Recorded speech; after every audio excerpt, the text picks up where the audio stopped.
नमस्कार, स्वागत है आप सभी का बड़ी खबर में। मैं हूं आपके साथ अंकिता पाल।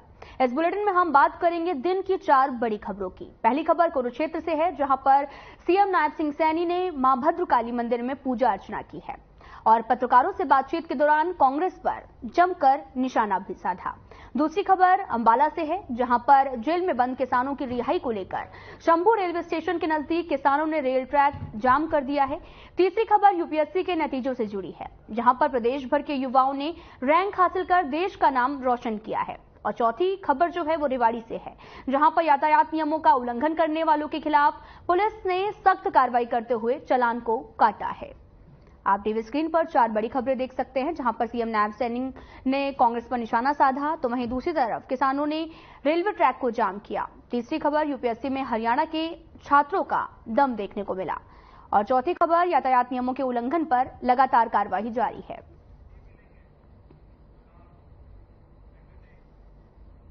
तो रुक करते हैं पहली खबर की, जहां पर हरियाणा से है, जहां पर सीएम नायब सिंह सैनी ने कुरुक्षेत्र स्थित देश की 92 शक्तिपीठ में एक शक्तिपीठ मां भद्रकाली मंदिर में पूजा अर्चना की, जागरण में शामिल हुए और साथ ही सीएम ने यह भी कहा कि ये हमारी संस्कृति के पर्व है। इन पर्वों में हमें नई जो ऊर्जा है उसका संचार होता है। मैं सभी को नवरात्रि की शुभकामनाएं देता हूं। प्रधानमंत्री नरेंद्र मोदी के नेतृत्व में देश विकास की एक नई गाथा लिख रहा है। साथ ही यह भी कहा कि कांग्रेस की सोच एंटी नेशनल रही है। गरीब आदमी को गरीब रखो, नरेंद्र मोदी ने गरीब आदमी के मुंह पर मुस्कान लाई है।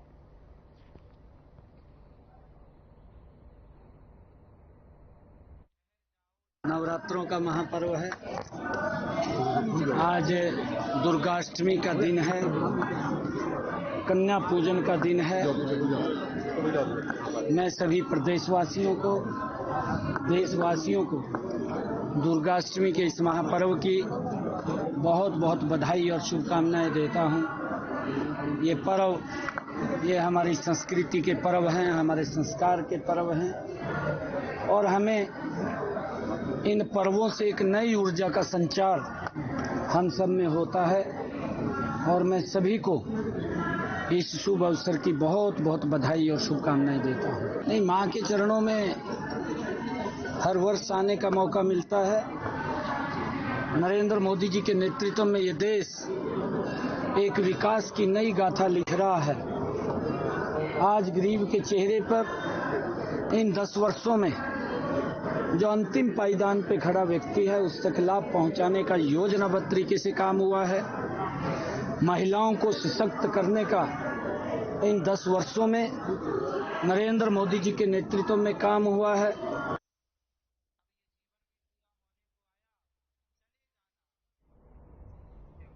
इसी खबर पर ज्यादा जानकारी के लिए हमारे संवाददाता गगन जुड़ चुके हैं। गगन, आपसे जानना चाहेंगे कि लगातार रामनवमी का त्योहार पर धूम देखने को मिल रही है, तो वहीं सीएम ने भी लगातार उनकी बधाई भी दी और साथ ही कांग्रेस पर जमकर निशाना साधा। कल मुख्यमंत्री कुरुक्षेत्र के भद्रकाली मंदिर में थे, जहां अपने माता के दर्शन किए। मुख्यमंत्री का कहना है माता रानी के दरबार जो वो आते हैं और सभी को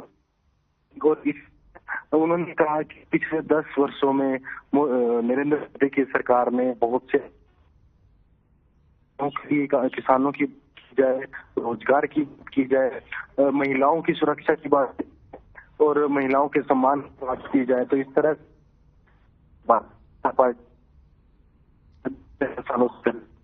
आप की सरकार बनेगी और फिर से प्रधानमंत्री नरेंद्र मोदी बनेंगे। जिस तरह से मुख्यमंत्री ने कहा कि हरियाणा की 10 सीटों पर जो है जी गगन, आपसे ये भी जानना, आपको बताते चलें कि कुरुक्षेत्र के मां भद्रकाली मंदिर में सीएम नायब सिंह सैनी पहुंचे थे, जहां पर मीडिया से बातचीत करते हुए उन्होंने कांग्रेस पर भी जमकर निशाना साधा और साथ ही कहा कि अभी सिर्फ मंथन में पार्टी जुटी हुई है और साथ ही आपको बताते चलें कि हरियाणा के सीएम नायब सिंह सैनी ने कुरुक्षेत्र स्थित देश की 92वें शक्तिपीठ में एक शक्तिपीठ मां भद्रकाली मंदिर में पूजा अर्चना की, जागरण में शामिल हुए। सीएम ने यहां पर यह भी कहा कि हमारी संस्कृति के पर्व है, इन पर्वों में हमें नई ऊर्जा का संचार होता है। मैं सभी को नवरात्रि की शुभकामनाएं देता हूं। प्रधानमंत्री नरेंद्र मोदी के नेतृत्व में देश विकास की ओर नई गाथा लिख रहा है। उन्होंने प्रधानमंत्री नरेंद्र मोदी का जिक्र करते हुए देश विकास की एक नई गाथा लिख रहा है। साथ ही उन्होंने ये भी कहा। तो गगन, आपसे ये भी जानना चाहेंगे कि कुरुक्षेत्र में मां भद्रकाली मंदिर में सीएम नायब सिंह सैनी ने पूजा अर्चना की है, तो इस मंदिर का क्या कुछ महत्व है? बिल्कुल, देखिए अंकिता, बताना चाहूंगा कि ये बहुत ही प्राचीन काल से जो है मंदिर है। देखिए धर्म नगरी कुरुक्षेत्र को धर्म नगरी के नाम से जाना जाता है। महाभारत के समय में श्री कृष्ण के द्वारा गीता का उपदेश यहीं पर दिया गया था और महाभारत भी इसी धरती पर हुई थी। और जो कुरुक्षेत्र के अंदर जो मां भद्रकाली का मंदिर है, इसकी अलग ही विशेषता है। लोगों की मनोकामनाएं जो है पूर्ण होती है, लोगों में आस्था जो है बनी हुई है। सनातन धर्म की बात की जाए तो एक अलग ही महत्व जो है देखने को मिलता है, क्योंकि चैत्र नवरात्रे आते हैं तो पूरे देश के अंदर एक अलग ही खुशी का माहौल देखने को मिलता है। और ये मां भद्रकाली का जो मंदिर है, एक भव्य मंदिर है, जिसमें मुख्यमंत्री नायब सिंह सैनी ने कहा कि वो हर वर्ष जो है नवरात्रों के समय में इस मंदिर में आते हैं। और जो है देखिए सभी लोग ऐसा भी मानना है कि सभी का कि इस मंदिर में सबकी मनोकामनाएं जो है पूर्ण होती है, क्योंकि प्राचीन मंदिर है ये। और जिस तरह से नायब सिंह सैनी ने कल कहा है कि रानी के आशीर्वाद से अब की बार हरियाणा की 10 की 10 लोकसभा सीटों पर जो है कमल खिलेगा, तो फिर से तीसरी बार देश के प्रधानमंत्री श्री नरेंद्र मोदी बनेंगे। सभी के हर एक वर्ग के लिए नरेंद्र मोदी जी के द्वारा जो है काम किए गए हैं, विकास कार्य किए गए हैं। एक पहले जिस तरह से मुख्यमंत्री ने ये तक भी कहा कि पहले जो है नौकरियां जो है पैसे की बदौलत या किसी सिफारिश की उससे मिला करती थी, लेकिन अब की बार जो बीजेपी की सरकार है वो बिना पर्ची और बिना खर्ची के जो है नौकरियां देती है। तो फिर से जो है आम जनता उन्हें वोट डालेगी और फिर से हरियाणा के पूरे देश के अंदर जो है भारतीय जनता पार्टी की सरकार बनेगी। जी गगन, जैसा कि आज रामनवमी है जिसको लेकर भक्तों की कतार भी मंदिरों में लगी रही, तो वहीं सीएम नायब सिंह सैनी भी पहुंचे थे, तो सुरक्षा को लेकर क्या इंतजाम था? बिल्कुल, देखिए अंकिता, सुरक्षा की बात की जाए तो भारी संख्या में पुलिस बल भी जो है देखने को मिला था। और रामनवमी भी है आज, और लगातार जो है त्योहार जिस तरह से देखिए त्योहार के रूप में जो है चैत्र नवरात्रि मनाया जाता है, अष्टमी की पूजा की जाती है, रामनवमी को बड़ी ही धूमधाम से जो है मनाया जाता है। शोभा यात्राएं जो है देखने को मिलती है, क्योंकि सनातन धर्म के अनुसार जो है सनातन धर्म को देखते हुए बड़ी ही धूमधाम से जो है रामनवमी को जो है मनाया जाता है। और अब जिस तरह से सुरक्षा के कड़े इंतजाम जो है यहाँ पर सुरक्षा के कड़े इंतजाम भी जो है देखने को मिले थे। जी गगन, आपका बहुत बहुत धन्यवाद तमाम जानकारी देने के लिए। तो बढ़ते आगे, जेल में बंद किसानों की रिहाई को लेकर शंभू रेलवे स्टेशन के नजदीक किसानों ने रेल ट्रैक को जाम कर दिया है। अंबाला रेलवे स्टेशन पर यात्रियों की भीड़ भी लग गई है। ट्रेन से सफर करने वाले यात्रियों को भारी दिक्कतों का सामना करना पड़ रहा है। लोगों ने बताया कि वे पिछले कई घंटों से ट्रेन का इंतजार कर रहे हैं और यहां पर बताने वाला भी कोई नहीं है कि ट्रेन कब आएगी या ट्रेन कौन सी रद्द हुई है। ट्रेन के रूट को भी डाइवर्ट कर दिया गया है। तो वहीं किसान नेता भी कह रहे हैं कि जब तक हमारे साथी नहीं छोड़े जाएंगे हम शंभू बॉर्डर पर रेल रोक कर रखेंगे। अगर फिर भी रिहाई नहीं हुई तो हम बाकी जगह भी रेल रोकेंगे।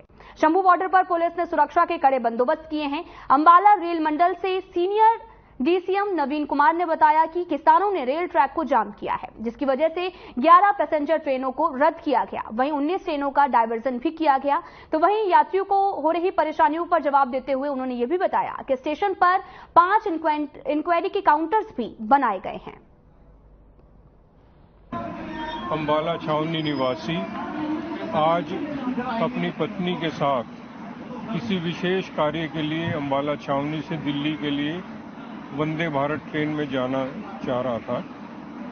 मेरी कंफर्म सीट थी और यहाँ पर स्टेशन पर आके पता चला कि गाड़ी अनिश्चित तौर पर विलंब है। यहाँ पर जैसा आप देख रहे हैं यात्रियों को बहुत परेशानी का सामना करना पड़ रहा है और अभी अभी मालूम हुआ कि किसान आंदोलन की वजह से गाड़ी रुकी हुई है। अभी तक कुल मिला के 36 गाड़ियां इससे प्रभावित हुई हैं, जिसमें 21 मेल एक्सप्रेस और 15 पैसेंजर गाड़ियां हैं। कुल 11 पैसेंजर ट्रेनों का कैंसिलेशन किया गया है। लगभग 19 गाड़ियां अभी तक डाइवर्ट हो चुकी हैं। डाइवर्जन का मेन रूट हमारा अभी फिलहाल अंबाला, चंडीगढ़, सानेवाल होकर लुधियाना जाते हुए है। कुछ गाड़ियां जो डाउन में है वो जो फिरोजपुर डिवीजन में है उनको वाया लुधियाना, धूरी, जाखल से भी डाइवर्ट किया जा रहा है। इसके अलावा 5 गाड़ियां अभी तक शॉर्ट टर्मिनेट हुई हैं, मेनली इसमें पैसेंजर गाड़ियां हैं और कुल मिला के 36 गाड़ियां इससे प्रभावित हुई हैं। रेखा। कहाँ से आए, कहाँ जाना? कुरुक्षेत्र से आए थे हम, बठिंडा जाना था। क्या बताया अगर आपको ट्रेन से? ट्रेन रद्द हो चुकी है। कैसे जाएंगे? अब बस में जाएंगे, औखा तो मुश्किल तो होना ही पड़ेगा। ट्रेन अब सीधा वो टिकटें भी ली, वैसे वो भी किराया वेस्ट गया और अब बस में जाना पड़ेगा। इतना लंबा सफर है, शाम को पहुंचेंगे, रात को। क्या बताया जा रहा, क्यों कैंसिल हुई है? ये नहीं बताया, बस रद्द किसानों के कारण।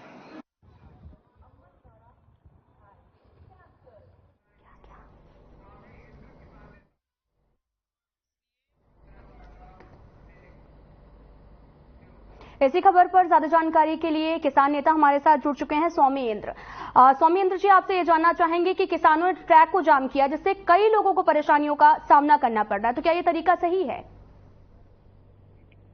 देखिए, आज पूरे देश के अंदर किसान ही आम जन भी परेशान है और ये सरकार की जो दोहरी नीति है देश के अंदर, एक तरफ आप कॉर्पोरेट को फायदा दे रहे हैं, दूसरी तरफ किसान और आम जन की आमदनी पे आप टाका डाल रहे हैं।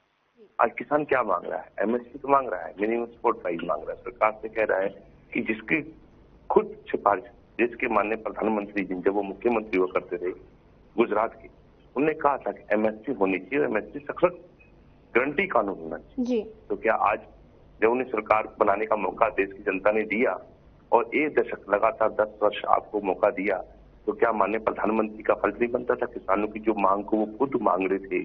और हरियाणा के मुख्यमंत्री खुद अपना नायब सिंह सैनी जी किसानों के लिए एमएसपी के लिए आंदोलन करते समय अपने अर्ध नग्न अवस्था में आधे कपड़े उतार के खड़े हो जाते थे कि नहीं, जब तक किसान का हाल देश में अच्छा नहीं होगा तो मैं भी इसी स्थिति में हूँ क्योंकि मैं खुद किसान समझने का बैठा हूँ।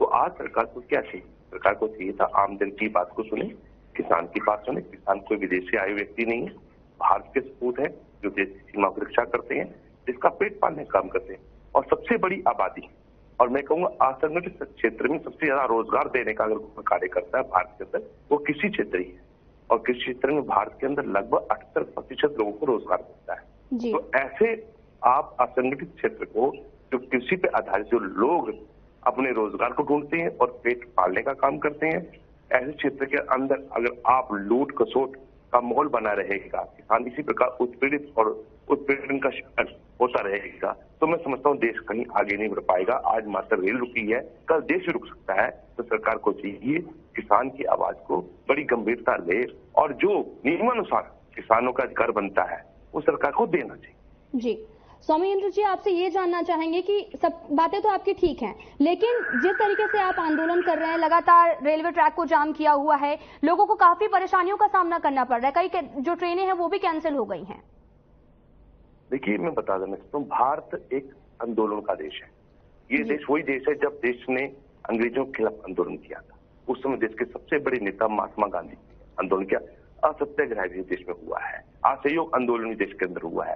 तो आप समझ सकते हैं कि जब देश के अंदर असहयोग आंदोलन चल सकता है तो क्या मात्र सांकेतिक तौर पर रेल रुकना कोई बड़ा अपराध नहीं है?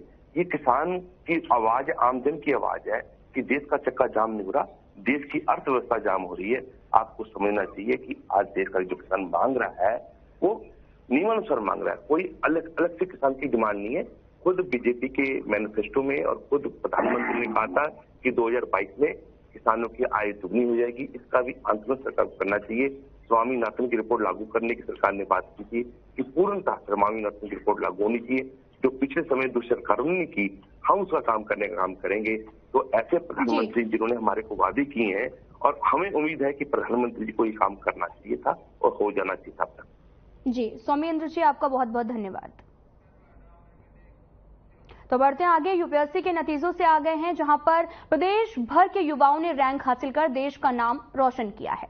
फरीदाबाद निवासी षष्ठी मिश्रा ने अपने पहले ही प्रयास में 95 रैंक लाते हुए आईपीएस पद पर चयनित हो गई हैं, जहां पर क्षेत्र के साथ पूरे जनपद का नाम रोशन किया है। वहीं हिसार के पीएलए निवासी भावेश खलिया और साथ ही 46वीं जो रैंक है वो हासिल की है। बहादुरगढ़ के शौर्य अरोड़ा ने 14वां रैंक हासिल किया है। साथ ही बहादुरगढ़ के शिवांश राठी ने 63वां जो स्थान है वो लेकर आए हैं, जहां पर अभिलाष सुंदरम ने 421वीं जो रैंक है वो हासिल की है। करहर गांव के शिवांश राठी बन गए हैं आईएएस। तो वहीं यूपीएससी की परीक्षा में हासिल 63वीं जो रैंक है वो हासिल हुई है। और कैथल के शुभम सिंघल 420 में रैंक लेकर आए हुए हैं, जहां पर आपको पता चले कि यूपीएससी परीक्षा को उत्तीर्ण किया है। करनाल की बेटी गिरीशा ने 263वां रैंक जो है वो हासिल किया। कुरुक्षेत्र की प्रगति वर्मा ने 355 रैंक हासिल किया। रेवाड़ी के हितेश शर्मा ने 436वीं रैंक हासिल की। इस दौरान युवाओं ने कहा कि कड़ी मेहनत और परीक्षा से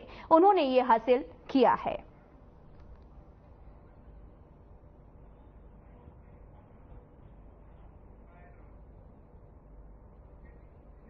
मेरी बिटिया लगती हैं। बेटियां हैं, आप उनकी मौसी लगती हैं। मौसी होने के बावजूद भी आपने माँ जैसा प्यार दिया। राजू मौसी तो एक कहने का नाम हो गया, मैं उनकी माँ हूँ। माँ है। एक्चुअली हमारी सारी बेटियां जो है जितनी हैं सब अलग अलग बटी हुई हैं। हमारी बेटी जो है उनकी मम्मी को मम्मी कहती है और ये मेरे को कहती हैं, और एक इनकी छोटी बहन है दूसरी बहन को कहती है। एक्चुअली हमारी सारी बच्चे जो हैं एक मौसी को ज्यादा प्यार करते हैं। चलिए, आपकी बेटी ने बहुत बड़ी सफलता हासिल की है, क्या कुछ कहेंगे इस तरीके का, मतलब कैसा एहसास, कैसा फील कर रहे हैं? मुझे इतना खुशी हो रही है कि मुझे कहने का कोई बयान नहीं रह गया है। सृष्टि, सबसे पहले तो आपको बहुत बहुत शुभकामनाएं, आपने जो स्थान हासिल किया उसके लिए बहुत बहुत धन्यवाद। सृष्टि, किस तरीके से देखते हैं आपने जो 95 जो रैंक हासिल की है यूपीएससी प्राइवेट, किस तरीके से देखते हैं, किस सफर कैसा रहा, कितनी मुश्किलें तकलीफ इसमें आई? अच्छी उपलब्धि है, खुशी हो रही है और ऐसा लग रहा है कि सारी जो मेहनत थी और सबका आशीर्वाद था वो पूरा हो गया। और चैलेंजेस होते हैं, हर यूपीएससी एस्पिरेंट को हैं, तो उनको ओवरकम किया और आखिर सफलता मिली, तो खुशी है और अच्छा लगता है। कैसा माहौल लग रहा है, क्योंकि लगातार हम देख रहे हैं कि बधाई देने वालों के तांता लगा हुआ है, इलाके के लोग आ रहे हैं, आपको क्या कहेंगे? बहुत अच्छा लग रहा है, सबकी दुआएं हैं, सबका आशीर्वाद है। मुझे ये पता है कि सबके आशीर्वाद से मैं आगे की जो मेरी जर्नी है उसमें मैं अच्छा काम करने का मुझे वो इंस्पिरेशन मिल रहा है।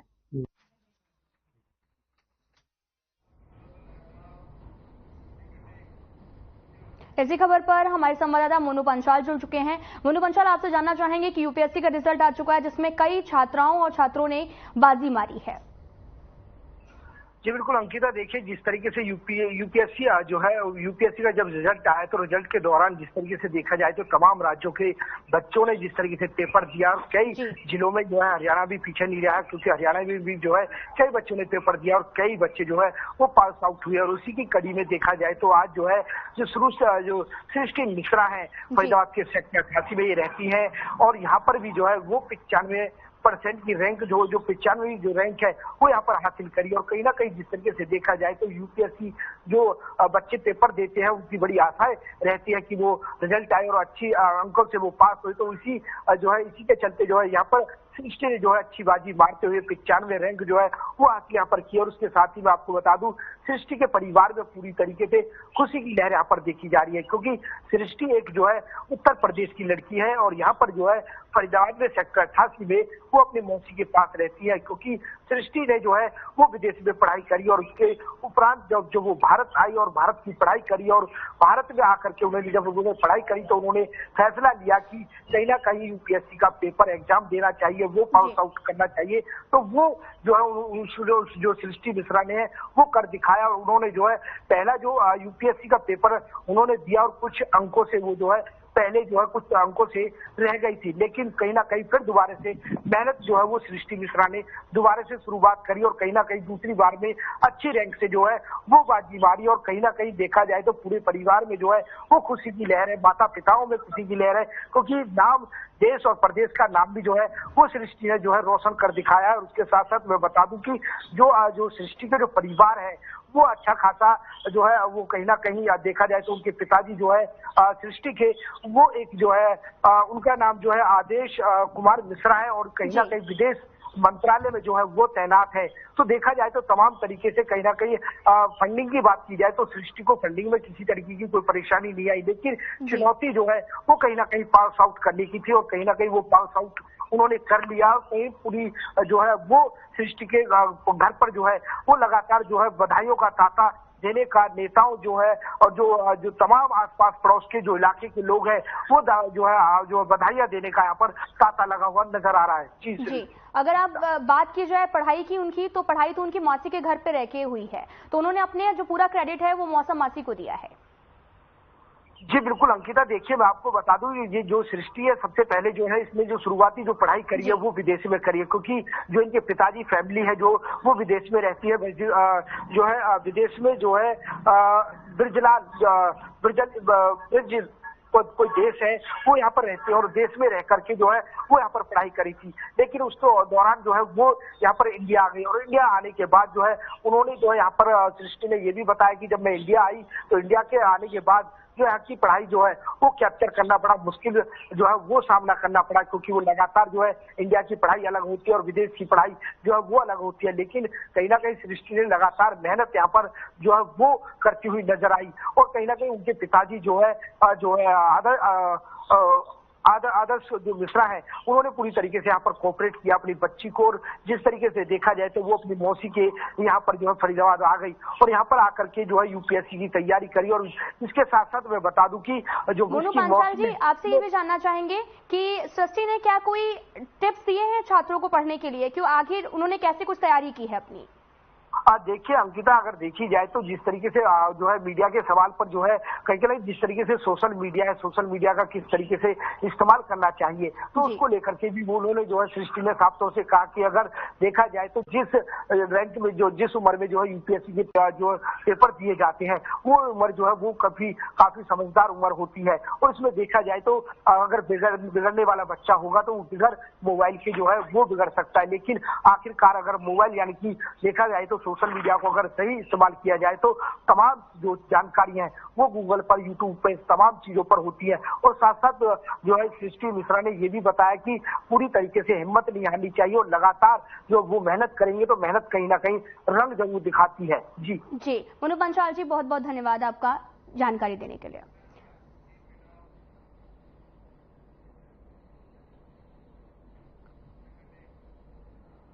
तो बढ़ते आगे, रेवाड़ी में ट्रैफिक पुलिस एक्टिव मोड में नजर आ रही। यातायात नियमों का उल्लंघन करने वालों के खिलाफ पुलिस सख्त कार्रवाई कर रही है। पुलिस ने आपको बताते चले कि पुलिस से पटाखे की आवाज निकालने वाले युवक का 33,000 रुपए का चालान काटा है। तो वहीं नाईवाली चौक पर तेज रफ्तार कार में दौड़ रही हरियाणवी कलाकार प्रिया का भी ट्रैफिक पुलिस ने चालान काटा है।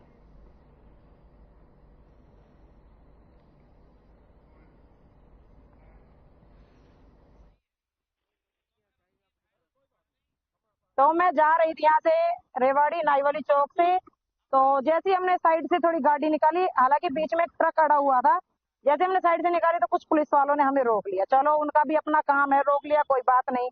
और हमने अपनी बात भी रखी उनके आगे कि भाई हमें जल्दी में जाना है, जल्दी हम तो जा रहे हैं। उन्होंने बोला कि भाई कहाँ कैसे, मैंने अपनी बात भी रखी, जी मैं अपनी हरियाणवी कलाकार हूँ जी, ऐसे ऐसे बात है। वो बोले कि क्या की हरियाणवी कलाकार, तो क्या की हरियाणवी कलाकार? मैंने कहा जी बोलने की नॉलेज लो, आप बहुत गलत बोल रहे हो। मैं पब्लिक के बीच में रहती, मुझे पता है कौन क्या कैसे क्या है। मुझे इनका बोलने का तरीका थोड़ा अच्छा नहीं लगा है, बाकी कोई बात नहीं। देखो इनका काम अपनी जगह और हमारा काम अपनी जगह। और आज 2 बुलेट पे चलान किए जो नॉन फंक्शन साइलेंसर लगाए हुए थे, जो कंपनी से ऑथोराइज्ड नहीं है, और ये पटाखे वगैरह बजाते हुए चलते, इसलिए इनके चलान किए गए। ये आज 2 बुलेट गाड़ियों के चलान किए हैं और एक गाड़ी की उसमें बत्ती लगा रखी थी लाल नीले रंग की, उस बत्ती का चलान किया। बुलेट का एक का बिना कागजात के चलान किया 33,000 कुछ का, और एक किया है साइलेंसर का 10,000 आगे भी करने लग रहे हैं।